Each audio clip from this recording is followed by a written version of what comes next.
beaucoup de gens ne comprennent pas ce qui s'est passé sur le plan de la procédure. Nous étions devant le tribunal. Vous savez, les gens confondent les deux affaires concernant notre client, M. Ayang. Il y a l'affaire pour laquelle il est détenu provisoirement. Ça, c'est l'affaire de détournement de deniers publics. Aujourd'hui, ce n'est pas cela. Il venait d'être poursuivi par le procureur de la République pour le faux et usage de faux. Devant le tribunal, nous avons soulevé l'incompétence du tribunal. Le tribunal s'est déclaré compétent. C'est pourquoi nous avons fait appel sans aborder le fond. Et aujourd'hui, nous sommes là et vous avez suivi la décision qui a été vidée. La Cour a estimé que le tribunal est compétent pour connaître de cette affaire de faux usage de fonds. Malgré les articles 445 et 446 du Code civil gabonais, qui, les deux articles disent que seule est compétente la juridiction civile. D'autant plus qu'il y a une question de filiation qui se pose. Mais hélas, la Cour a confirmé la décision du premier juge concernant uniquement la compétence. Et nous sommes là, vous avez suivi que nous avons demandé au greffier de noter le pouvoir que nous formons. Nous avons formé un pouvoir en cassation et s'il faut aller voir Satan, nous irons voir Satan. Mais je préfère qu'on aille voir Dieu pour établir l'innocence de ce monsieur. L'affaire n'est pas terminée jusqu'à maintenant. L'affaire, pour parler de l'affaire, n'est pas terminée. Je laisse mon confrère y parler. D'accord. Nous sommes dans la continuité de la parodie de justice.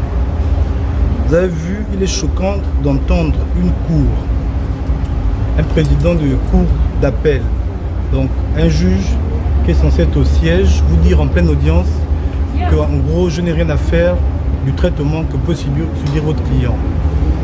Je n'ai rien à faire du respect des droits de la défense. Ce qui m'importe, c'est les exceptions que vous avez soulevées. Dès qu'un magistrat qui est censé protéger, garantir les libertés, commence à avoir un regard haut sur la violation des libertés d'un de vos clients, vous ne pouvez pas avoir confiance en la décision qui va être rendue par la suite. Nous avons une décision qui défie toutes les lois, tous les principes fondamentaux de justice. Et donc on ne peut que être conforté dans l'idée que, 1, nous sommes dans la continuité du règlement de compte. 2, nous n'attendons pas quelque chose d'une justice dont les éléments de la dépendance sont frappants rien qu'à l'entame des procédures.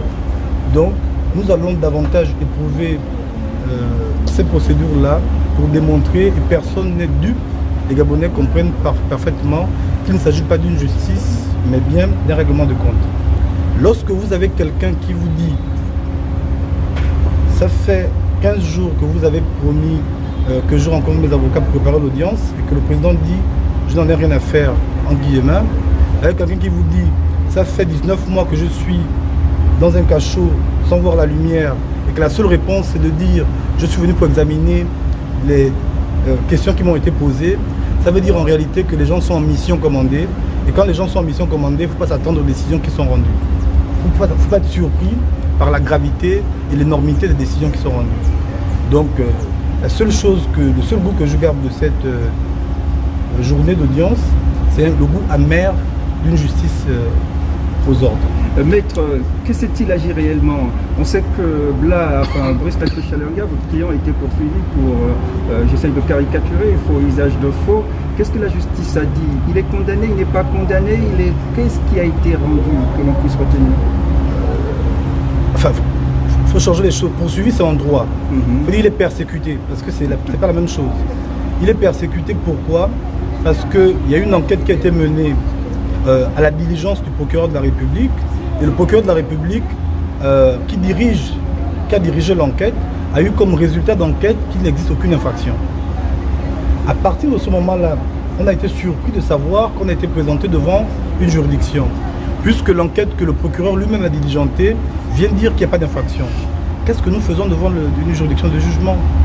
Alors nous avons soulevé devant le tribunal un ensemble d'exceptions, et ces exceptions-là ont été rejetées sans surprise par le tribunal, et nous avons donc été appelés devant la cour d'appel, devant laquelle nous avons espéré qu'il y ait un sursaut de justice, parce que comme la cour d'appel n'a pas le même nombre d'années d'expérience et la même capacité de résistance au pouvoir que le tribunal, nous nous sommes dit peut-être que nous pouvons faire confiance en cette cour-là qui pourra redire le droit.